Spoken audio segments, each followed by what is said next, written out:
Hi, my name's Phil. I like talking about politics, and that's it. The lettuce one. It's not looking its best, but the lettuce has actually lasted longer than Liz Truss. She announced her resignation. She'll still be the Prime Minister, but not for very much longer. She will now definitely go down in history as the shortest serving Prime Minister the UK has ever had, by some margin, a record that surely cannot ever be beaten. The Conservatives will also now embark on an incredibly swift process for replacing her. We're told within the week. So it's official. Liz Truss has spent longer as a leadership contender than she will have done as leader.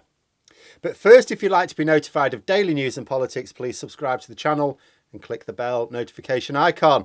So something had to be done. Yesterday was the shit show of shit shows, and it finally was done. Truth be told, we haven't had a government since the end of last week. The government's agenda was completely torn up last Friday, and we've been limping on since. And spare a thought for civil servants affected by this mess. I saw someone I follow on Twitter, whom I follow for their trade knowledge, considering the plight of investment officers. And you can picture it, can't you? There are people whose jobs it is to persuade foreign investors to come to the UK, do business. They've got their presentations carefully worked out with the many advantages for people to invest in the UK. They finish their presentation, the hands go up, every question's the same. Your government appears to be on fire, mate, and your country's in meltdown. Is this really the best time to be persuading us to make long-term investment plans for the UK? But the official has to do their job, and so with a weary sigh, they do their best to answer and get ready for the next presentation. And this thought, it's really a window into the practical impact of this Tory soap opera. Like, where we stare aghast at the reckless politicking with the occasional cackle and the infantile behaviour. The role of government is incredibly important to everyone's lives. The country is in a permanent state of crisis. Even if we had a general election and a competent government formed, it's going to take a while before the never-ending emergencies fade into the background, isn't it? But we won't be getting a general election, at least I don't think we will. Assuming the Tories can find a leader who will act with a bit more decorum, there's no need for an election because their majority is so large. But there could still be twists and turns to this.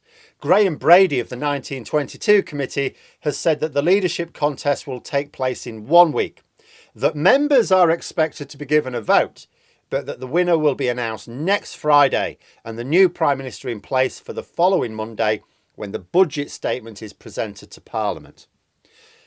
The decision to include members is understandable but questionable for two reasons. First, unless they are very careful to exclude far-right nutjobs from the running, which is possible, all they actually need to do is say, look, how many actual headbangers have we got in the parliamentary party? Right, however many it is, you need one more than that to get your name on the ballot. Just do that. Even if it means you need 100 MPs to back you to get yourself on the ballot. Do that. You've got to have 100 MPs back you. You know, but if they don't, if they allow one of the nutters in, they could end up with another far-right nut job. And the second thing is, inside a week, really? Getting the MPs to whittle it down to 2 candidates, which admittedly is a lot quicker if you need 100 people to nominate you, and then which I don't know, by the way, that's me being facetious, then giving the members a vote, and all inside 7 days. Bloody hell, this is desperate stuff. But at the same time, they know that there are a lot of bullshit commentators who are whining about the members and go, oh, you can't exclude the members, it'd be undemocratic. So they had to do something to head that nonsense off. The precise details will come out possibly before this video is published, but it's not as I record it, I'm afraid. Also has to be seen whether they'll be able to exclude Boris Johnson as well, because that's the one thing. They need to exclude the far-right nut jobs. Last thing they need is Swella Braverman now. But they also don't need to be going back to Boris Johnson. Make no mistake, this is incredibly damaging for the Tories. Whatever happens, we're going to get our third Prime Minister. People are saying third Prime Minister in a year. Never mind that. Third Prime Minister comfortably within the span of 2 months. They cannot afford another dud. They seriously cannot afford the far right to proffer another candidate because the wider membership may not have learned their lesson. What if they go for Braverman? Badenoch, not necessarily any better. You know, she's standing. She's presenting herself as the no baggage candidate. Oh my goodness, there'll be baggage if she wins. The party may not be any better off than they were with Truss. You know, Braverman, Badenoch, they could both crush the economy just the same, just using different methods. Braverman's case, by further restricting access to labour, which is already cited as the number one problem for businesses. In fact, it's a number one problem for the country, isn't it? Not enough labour, you know what I mean? And Badenoch, who wants to break the Treasury up. So the situation would appear to be as follows. Tory MPs will try and cobble together a leadership team, not just a Prime Minister, that can appeal to the whole party. They can afford to have a few dozen dissenters, but no more than that. If, for example, the far right refuses to accept the result of the new contest, they may decide to vote against, say, the budget for the next administration. Or they might just vote in favour of a general election along with the opposition. So the replacement leader has to be accepted, even if not welcomed, by about 90% of the party for this to work. It's not absolutely certain that this will be the case. That being said, I'm not sure that the far right of the party necessarily see it in their interest to trigger a general election, which then obliterates their only vehicle towards any power at all. In fact, should we consider the list of essentials needed of the next Prime Minister for them?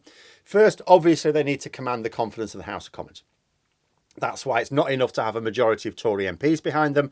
They need a majority of all MPs. With the current parliamentary arithmetic, when you discount Sinn Féin, who don't take up their Westminster seats, so they don't vote, the Speaker and the deputies don't vote either, you need basically 320 MPs in order to get votes passed. The Conservatives currently have 357, so we've got 37 more than strictly needed. Very tight. A group of 38 Tory MPs being prepared to bring the government down with an opposition confidence motion would sink Truss's replacement. So the replacement has to be one that wouldn't upset 38 Tory MPs so badly that they'd rather a general election. But it might be tighter than that, because remember, I was actually just remembering, Liz Truss will get a resignation honours list presumably, unless they say, Liz, no, seriously. But Boris Johnson's hasn't gone through yet. There still might be some Tory MPs stand down triggering by-elections which they could lose, reducing the government's majority even more. It's tricky. Second, they need to have a much more sensible attitude towards voters. They've got to move back towards voters. They've got to move back towards the centre ground. They're already going to be cobbling together a budget that chooses to inflict pain on ordinary people than the wealthy. Labour and the Liberal Democrats are calling for a general election. I saw Nicola Sturgeon, the SNP, doing so as well.